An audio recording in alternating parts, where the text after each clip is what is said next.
¿Alguna vez te has sentido satisfecho de manipular a alguien a propósito? Todos los jueves, durante 3 años, le decía lo mismo a Becca, mi esposa. Hoy salgo con los muchachos. Regreso como a medianoche. Pero la verdad es que me iba solo al cine porque necesitaba mi espacio. Hace 2 meses, la película terminó antes de lo esperado y llegué a casa 2 horas antes de lo habitual. Al dar vuelta en la esquina, vi un Infiniti negro estacionado en la entrada y sentí que se me iba el alma. Revisé las grabaciones de la cámara del timbre y ahí vi a un hombre bajando del coche y caminando hacia la puerta como si fuera algo de lo más normal. Becca le abrió antes de que siquiera tocara. Se besaron. De esos besos donde ella le pone la mano en el cuello. Sentí el estómago revuelto. Quise entrar y enfrentarlos ahí mismo, pero me contuve. Eso sería darle las cosas demasiado fácil. Tenía que hacer algo que de verdad le pegara. Así que me quedé dando vueltas en el carro hasta las 12:30 y llegué con la excusa de que Tony se había pasado de copas. Becca estaba bañándose. Hola, amor, ¿cómo te fue? Bien, ya sabes cómo es. Los siguientes 2 jueves seguí la misma rutina, pero esta vez me estacioné unas cuadras antes a las 8:30 para espiar. A la misma hora llegaba el mismo coche. Haciendo zoom en la cámara, me cayó el 20. Era Mark, el que según esto se había mudado a Seattle hace 2 años. Las piernas me temblaban, pero tomé capturas de pantalla y se las mandé a mi abogado para tener pruebas. Cuando sentí que ya tenía todo, solté la bomba. Becca estaba hablando de sus falsos planes para cuando yo me fuera, cuando de pronto le dije, ¿sabes a quién extraño? A Mark. Ese cuate y yo la pasábamos increíble antes de que se fuera a Seattle. Se quedó congelada con el tenedor a medio camino de la boca, solo un instante. Sí, Mark era buena onda. Todavía se mandan mensajes, ¿no? A veces. Al día siguiente, despertó rara, nerviosa, haciendo llamadas a puerta cerrada, y justo cuando era jueves a la hora de la comida, me escribe, ¿a qué hora sales hoy? Nunca había preguntado antes, así que supe que el comentario de Mark la tenía alterada. Como a las 7:30, ¿por? Nada más. ¿Van a hacer algo especial? Lo de siempre. Al salir del trabajo, la encontré arreglada, maquillada y cocinando. ¿Te ves bien?, le dije. Quise verme linda para cuando llegaras, pero no dejaba de mirar el celular. Lo ponía sobre la mesa y lo volvía a agarrar. A las 7:15 casi me aventó para que saliera. No quiero que llegues tarde. Salúdame a todos. Me fui a mi lugar de siempre, unas casas más abajo, donde podía ver la casa, pero esta vez no llegó ningún coche. Y a las 9:15 vi salir el coche de Becca. La seguí. Primera parada, O'Malley's Sports Bar, donde pensó que estaría. Entró muy segura, pero salió a los 5 minutos con cara de no entender nada, revisando el celular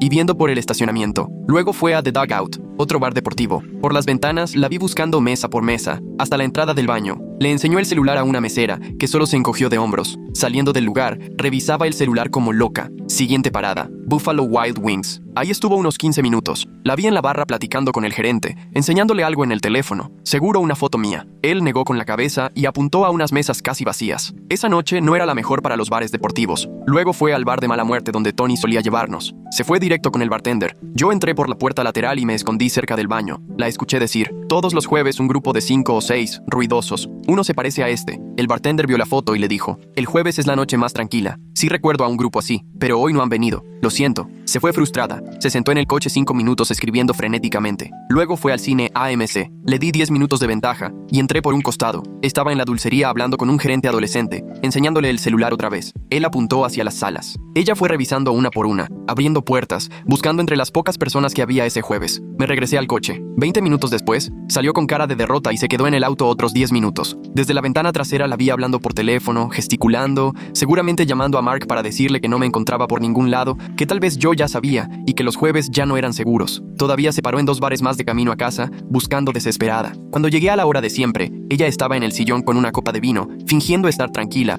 pero la pierna no dejaba de moverse. ¿Cómo te fue?, me preguntó estudiando mi cara. Bien, lo de siempre. ¿Sí? ¿A dónde fueron exactamente? A O'Malley's, apretó la mandíbula. Por nada, solo curiosidad. ¿Había mucha gente? Casi vacío. ¿Quiénes estaban? Hace mucho que no escucho esos nombres. Los de siempre. Cada respuesta la ponía más tensa. Se levantó de golpe. Estoy cansada, ya pasaron 2 horas. La oí arriba hablando por teléfono. Bajito pero apurada. Seguramente con Mark, tratando de averiguar si ya sabía algo. Si los jueves estaban arruinados. Si mencionar su nombre fue una pista. Al día siguiente, yo ya estaba listo para enfrentarla. El sábado en la mañana, justo a las 9:15 como siempre, escuché que se metía a bañar. Fui por mi laptop a la oficina y la puse en la mesa de la cocina, justo donde tendría que pasar para servirse café. Tenía el video listo, pausado en el momento exacto donde ella y Mark se besan en la puerta. Me temblaban las manos, pero acomodé la pantalla para que no pudiera ignorarla. La cafetera burbujeaba, llenando la cocina con ese olor fuerte que tanto le gusta. Me serví una taza y me senté de frente a las escaleras, esperando. Se apagó la regadera a los 12 minutos. Escuché cómo se movía arriba, abriendo el closet, cerrando cajones. El corazón me latía a 1000, pero traté de respirar normal. Por fin, escuché sus pasos bajando el pasillo y luego la escalera. Venía tarareando, seguramente tranquila porque no mencioné nada de lo del jueves. Descalza, en bata blanca y con el cabello mojado,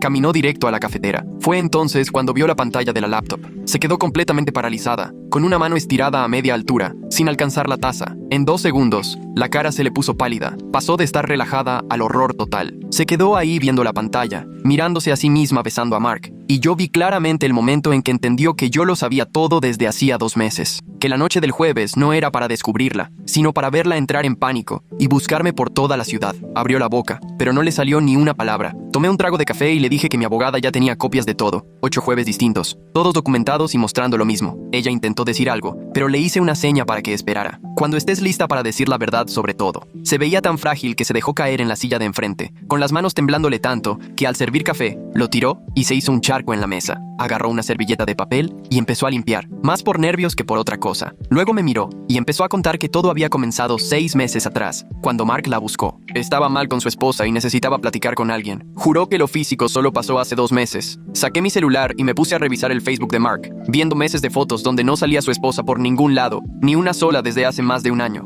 Su estado decía soltero desde enero. Le mostré el teléfono y vi cómo se le caía la historia de que lo estaba consolando por su matrimonio. Sabía que yo ya no le creía nada. Se tapó la cara y se soltó a llorar. Ese llanto feo que hace que los hombros se sacudan. Es que me sentía sola, porque siempre estabas fuera los jueves y los fines de semana con tus amigos. Las palabras se quedaron flotando, pesadas. La ironía era casi palpable. Esos jueves en que yo iba solo al cine, comía palomitas y veía cualquier película solo para despejarme, mientras ella estaba en nuestra cama con Mark. Pero me guardé ese coraje por el momento. Le pedí que llamara a Mark en altavoz para decirle que todo acabó. Se negó y dijo que eso era cruel. ¿Cruel? Tú lo metiste a nuestra casa, a nuestra cama. Tomó el celular con los dedos temblorosos, buscó su número y se quedó dudando unos segundos antes de marcar. Sonó 3 veces y Mark contestó con un alegre «Hola, hermosa». Ella respiró muy hondo y le soltó que yo ya sabía todo. Se hizo un silencio larguísimo, aunque seguramente fueron 10 segundos. Luego Mark contestó con otra voz más precavida. ¿Qué tanto sabe? Me acerqué al celular. Todo, Mark, incluso lo de tu falsa mudanza a Seattle. Colgó en ese instante. Becca dejó el teléfono y se desplomó, como si le hubieran quitado la fuerza. Le dije que teníamos 2 opciones: divorciarnos en buenos términos con mediación o irnos a juicio y que todo el mundo supiera lo que pasó, incluidas sus amigas, sus papás y la gente de su trabajo. Asintió, resignada, y dijo que le parecía bien la mediación, pero preguntó si podíamos intentar terapia. Me reí de verdad, no burlón, sino porque la idea era ridícula. Quería salvar un matrimonio que ella misma había destruido todos los jueves durante meses, intentar arreglar algo que venía rompiendo poco a poco, mientras yo me culpaba pensando que el problema era mío por necesitar tiempo a solas. Le dije que podríamos hacer una sola sesión, solo para tener el papel que demostrara que lo intentamos, pero no más. Volvió a asentir y subió las escaleras. Escuché cómo abría y cerraba cajones, cómo los ganchos chocaban en el closet. Bajó como 20 minutos después con su maleta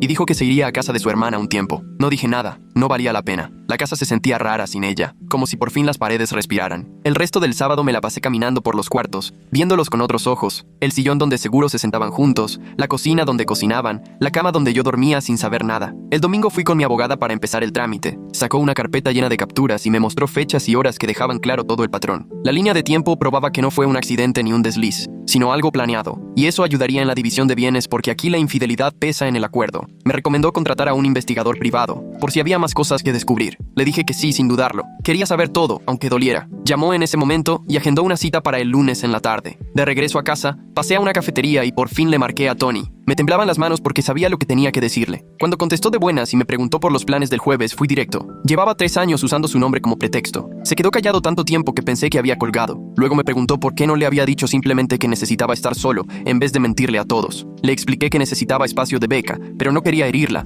aunque al decirlo en voz alta sonaba absurdo. Dijo que necesitaba tiempo para procesar que nuestra amistad se había basado en parte en que yo lo usaba de excusa. Entendí su enojo y le expliqué que mi mentira era por querer estar solo, pero la de Becca era por traición, aunque sabía que eso igual estaba mal. Colgó sin despedirse. Esa tarde, Becca regresó de casa de su hermana y subió sin decir palabra. Movió sus cosas al cuarto de visitas mientras yo escuchaba desde la sala cómo azotaba cajones y acomodaba sus cosas. Más tarde, la oí hablar por teléfono a través de la pared, su voz entrecortada mientras contaba su versión con llanto ahogado. El lunes en la mañana, el investigador llegó a la oficina de mi abogada. Era un ex policía con cara de que ya había visto de todo. Escuchó la historia, tomó notas y dijo que comenzaría a vigilar de inmediato. Esa misma noche ya tenía información que me revolvió el estómago. Los papás de Becca me llamaron cuando cenaba pizza recalentada solo en la cocina. Su mamá me dijo que Becca les contó sobre la separación, pero no les quiso decir la razón. Solo les recomendé que le preguntaran a ella, que no iba a dejar que me pintara como el malo. Su papá quiso discutir, pero colgué. El martes pasó entre juntas donde ni puse atención. El miércoles, el investigador me llamó con los primeros datos importantes. Mark nunca se fue a Seattle, siempre vivió a 20 minutos en unos departamentos. Su contrato de renta empezó justo hace 2 años, cuando supuestamente se fue por el trabajo. El investigador consiguió los papeles del arrendamiento y resultó que Mark firmó el contrato la misma semana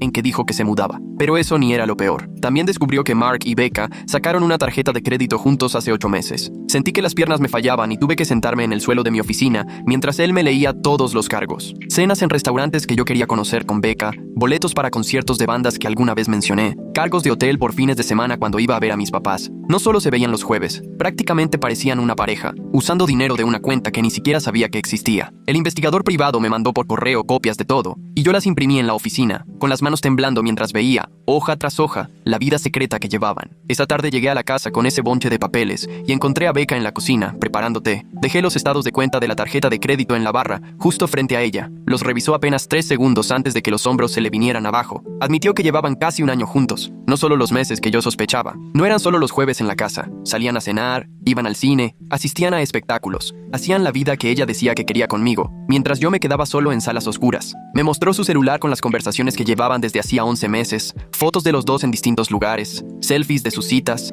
incluso una foto de ese viaje a Las Vegas de hace 6 meses, cuando me dijo que iba a una conferencia. Sí existía la conferencia, pero nunca entró a una sola sesión. Se quedó esos 3 días con Mark en el Bellagio, usando su tarjeta secreta. Me quiso explicar que todo empezó porque se sentía sola, y Mark le escribía cuando yo no estaba los jueves. Hablaban de lo desconectados que se sentían de sus parejas. Él ya tenía su matrimonio terminado desde 2 años antes, pero se quedó por sus hijos hasta que su esposa finalmente le pidió el divorcio. Ahí consiguió el departamento, pero siguió con la historia de Seattle para que nadie sospechara. Según Becca, el primer beso fue un accidente, 4 meses después de que empezaron a hablar, pero los registros de la tarjeta mostraban que ya estaban reservando hoteles para entonces. Cada mentira tenía otra abajo, como esas muñecas rusas que nunca se acaban. Los recibos demostraban que incluso fueron a mi restaurante favorito de cortes en mi cumpleaños, mientras yo cenaba por trabajo. Se sentaron en la mesa que yo había reservado para Becca y para mí la siguiente semana, la misma que ella canceló diciendo que se sentía mal. Ver todos esos papeles regados en la barra de la cocina me hizo darme cuenta de que no había conocido realmente a mi esposa en el último año. Ella sacó más papeles y me señaló un cargo de ese restaurante italiano que yo quería probar para nuestro aniversario y otro del lugar donde tocó mi banda favorita el mes pasado. Cada hoja era una prueba de que hacían juntos todo lo que yo le propuse alguna vez. Me agarré de la barra hasta que los nudillos se me pusieron blancos. Ella seguía hablando, pero yo ya no lograba escucharla. Tomé un recibo de un restaurante de cortes con fecha de hace 3 semanas, cuando me dijo que iba a trabajar hasta tarde. La hora decía 8:47 p.m. y era una cuenta para 2. Lo dejé en la barra y la miré. Necesito decirte algo. Becca se quedó callada, esperando. Respiré hondo y le confesé que yo no salía con los amigos los jueves. Durante 3 años me fui solo al cine porque necesitaba un espacio, porque no soportaba su necesidad de atención constante. El hecho de que siempre quisiera estar haciendo algo juntos todas las noches, que se enojara si solo quería leer o ver la tele en paz. Ella abrió la boca, pero no le salió una sola palabra. Su cara cambió de culpable a enojada y luego a confundida en segundos. Se dejó caer en la silla y se quedó viendo el piso. Me senté frente a ella. Ninguno dijo nada en lo que pareció una eternidad, y solo se oía el lavavajillas. Los dos ahí, digiriendo que nos habíamos mentido por años. Sí, mi mentira era que necesitaba tiempo solo, y la suya era otro hombre. Pero al final los dos preferimos mentir a hablar de lo que nos hacía falta. Por fin ella me vio y dijo que debíamos intentar la terapia. Yo acepté, pero solo porque mi abogado me dijo que iba a servir para el divorcio. Ella hizo la cita para el jueves, como si el universo se estuviera burlando. Llegó el jueves y cada quien llegó en su coche al consultorio de la terapeuta. Nos sentamos en extremos opuestos de un sillón de piel café, mientras la doctora Hanley nos preguntaba por qué estábamos ahí. Becca fue la primera en hablar contando su versión, que yo siempre era distante, que nunca quería estar con ella,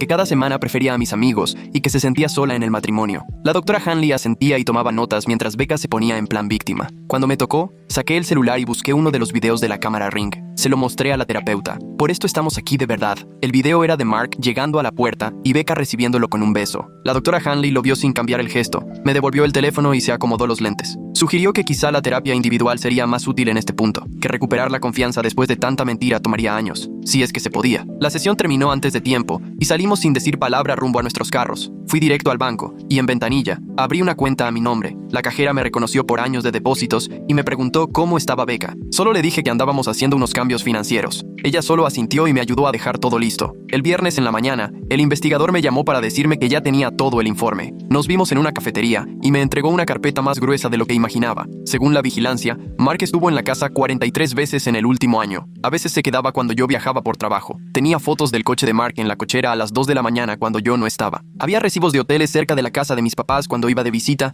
y Becca decía que no podía ir por trabajo. Lo peor fue encontrar cargos de otro viaje a Las Vegas hace 6 meses. Becca me había dicho que iba a una conferencia ese fin de semana. La conferencia era real y estaba registrada, pero nunca asistió. En cambio, había cargos en el Bellagio con la tarjeta que compartían en secreto. Las fotos de las cámaras del hotel los mostraban registrándose juntos. 3 días en Las Vegas mientras yo juraba que estaba en juntas aburridísimas de trabajo. Las manos me temblaban mientras revisaba una y otra vez las pruebas. El investigador fue súper minucioso con fechas y lugares. No dejó pasar ni un detalle. Le di las gracias, le pagué y, ya en mi coche, me quedé un rato solo, contemplando la carpeta. Después saqué el celular y le escribí a Mark que necesitábamos hablar, pero en serio, de hombre a hombre. Vi que lo leyó enseguida por el doble check, pero pasaron como 10 minutos antes de que me contestara con un «está bien». Acordamos vernos en una cafetería al día siguiente. Seguro pensó que todavía podía arreglar las cosas o convencerme de no divorciarme. Manejé a la casa y encontré a Becca empacando cajas en la recámara. Me dijo que su hermana le iba a dar chance de quedarse un tiempo en su casa. Sin decir mucho, la ayudé a bajar las cajas a su carro. Esa noche, estando solo después de 12 años de matrimonio, la casa se sentía rarísima. Fui de cuarto en cuarto, viéndolos desde otra perspectiva. La cama donde Mark se había quedado, la regadera que usaron juntos, la cocina donde preparaban de comer mientras yo, según esto, salía con los amigos. Todo se sentía sucio, como si algo se hubiera impregnado en las paredes. Llamé a una empresa de limpieza y dejé todo agendado para la mañana siguiente. Luego me puse a buscar departamentos en internet. Aunque me tocara la casa en el divorcio, no quería quedarme con esos recuerdos. Los de la limpieza llegaron temprano y me salí mientras hacían su trabajo para ir al encuentro con Mark. La cafetería estaba casi vacía. Solo había un par de personas clavadas en sus laptops y Mark ya estaba sentado en una esquina, viéndose desvelado. Apenas me vio, se levantó y empezó a decir que lo sentía mucho y que todo se les había salido de las manos. Lo interrumpí y me senté frente a él. Directo le pregunté si nunca le pesó saber que yo estaba convencido de que estaba en Seattle todo ese tiempo. Se puso rojo y se quedó viendo su taza de café buen rato antes de contestar. Dijo que, según ellos, yo ni me iba a enterar ni iba a importar, porque siempre andaba de aquí para allá con los amigos y que igual hasta agradecía el espacio con Becca. Toda esa historia que se armaron para justificar lo que hacían me revolvía el estómago. Tenía mi teléfono grabando en el bolsillo y me acomodé para que se oyera bien. Siguió contando cómo todo empezó bien inocente, 2 amigos poniéndose al día, pero que después las cosas se salieron de control y ya no supieron cómo parar. Le pregunté sin rodeos si la amaba. Se quedó callado, mirándome como 10 segundos, y al final dijo que sí, pero más bien sonó como si me estuviera preguntando a mí,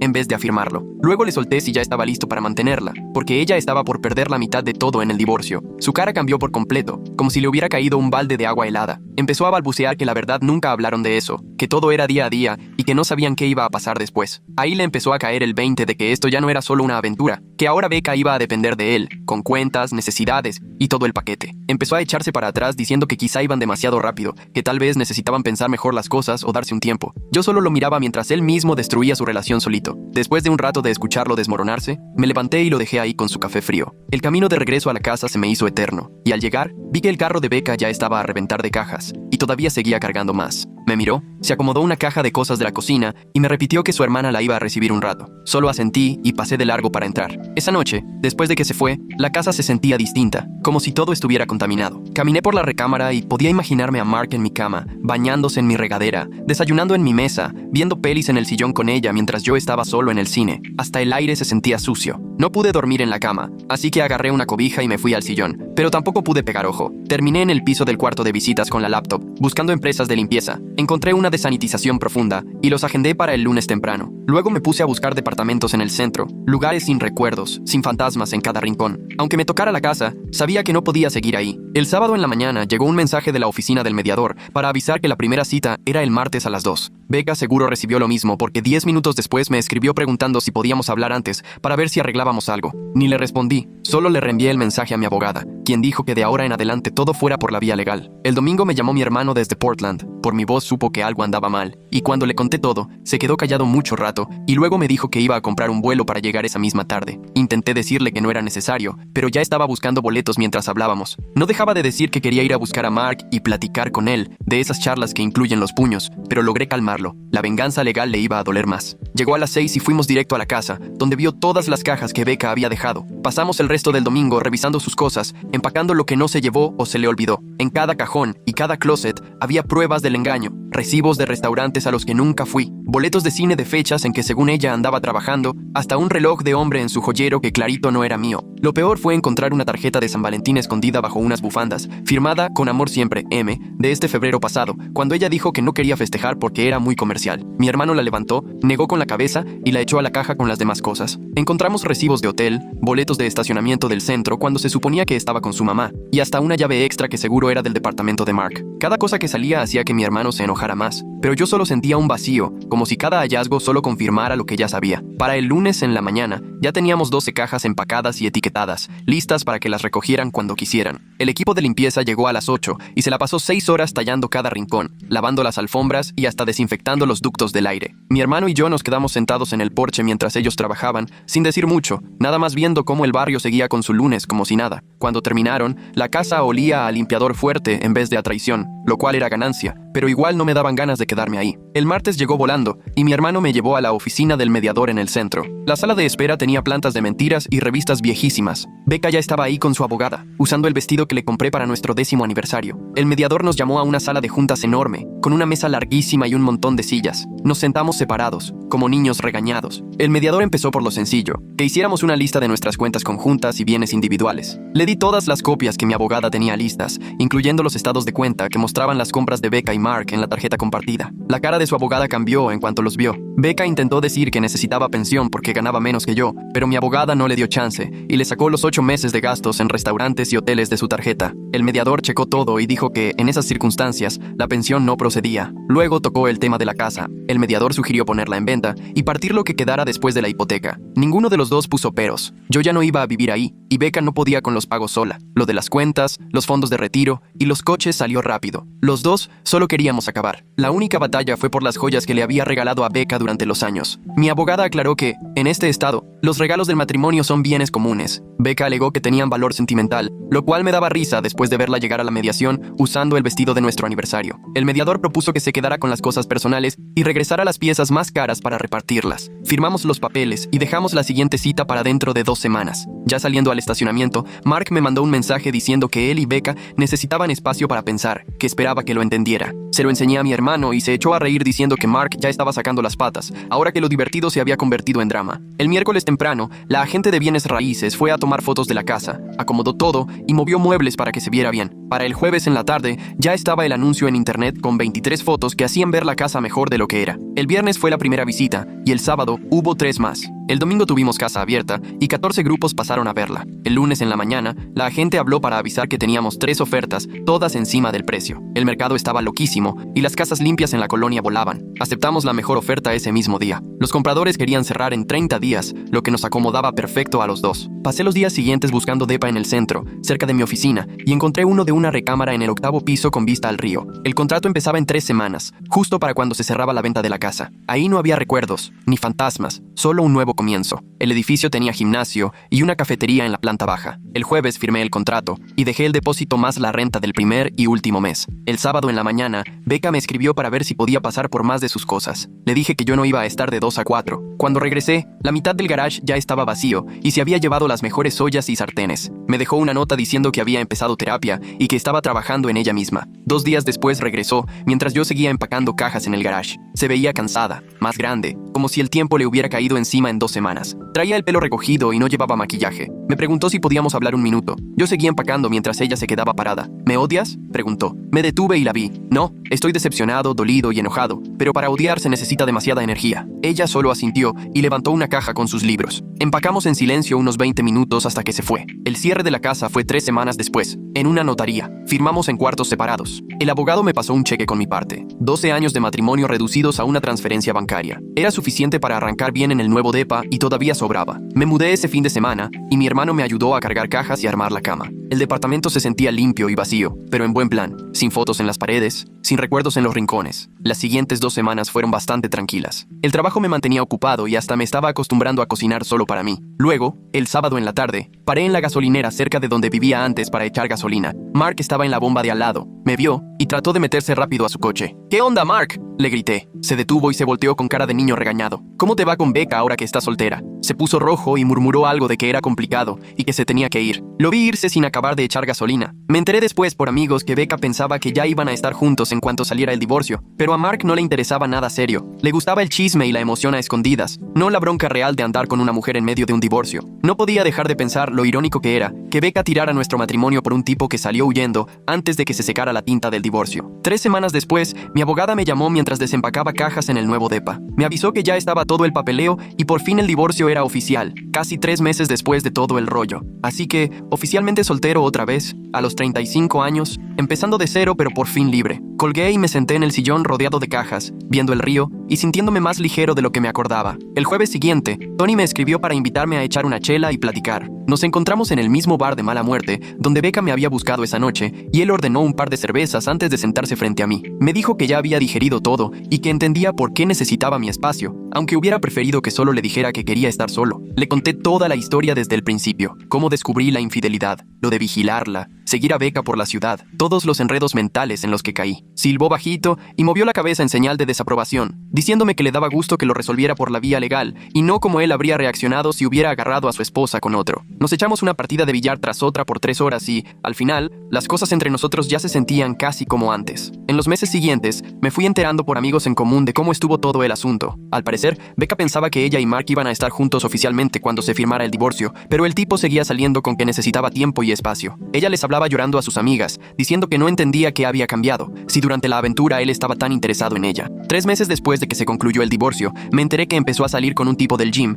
que ni enterado estaba de todo el drama. Mark, ahora sí, se fue a Seattle, huyendo del desastre que ayudó a armar, y seguramente buscando a la próxima mujer casada para meterse en problemas. Mientras tanto, yo comencé a salir con mi vecina de 2 pisos abajo. Es enfermera, trabaja turnos larguísimos y no tenía idea de mi historia con Becca. Nos habíamos topado varias veces en la cafetería de abajo y un día ella me invitó a cenar. Todo era relajado y sin complicaciones, sin mentiras ni rodeos. Solo 2 personas pasando el rato sin juegos ni engaños. Venía a mi departamento, cocinábamos juntos o veíamos pelis en el sillón. Cosas simples que se sentían increíbles después de tanto drama. A veces, ya tarde en la noche, me quedaba pensando en cómo, estando casados, Becca y yo en realidad estábamos solos, pero cada quien lo llevó a su manera. Yo me refugiaba en la soledad, sentado en cines oscuros, comiendo palomitas y viendo cualquier película que hubiera. Ella se escapaba con otro, armando una relación secreta, mientras yo, según esto, salía con amigos. Las 2 eran señales de que algo estaba roto entre nosotros desde hace años. Dejamos de hablarnos en serio y solo compartíamos techo, viviendo vidas aparte. Ahora sí, mis jueves en la noche los paso con amigos, de verdad. Tony y yo vamos al bar a jugar billar y ponernos al corriente del trabajo. Luego se nos suman otros y vemos el partido que esté pasando en la tele arriba de la barra. La semana pasada, Tony llevó a su hermano y armamos equipos para jugar hasta la medianoche, echando relajo y pagando rondas cada vez que alguien metía la 8 por error. Me he dado cuenta de que una conexión honesta siempre vale más que una mentira cómoda, aunque la verdad a veces cueste más compartirla.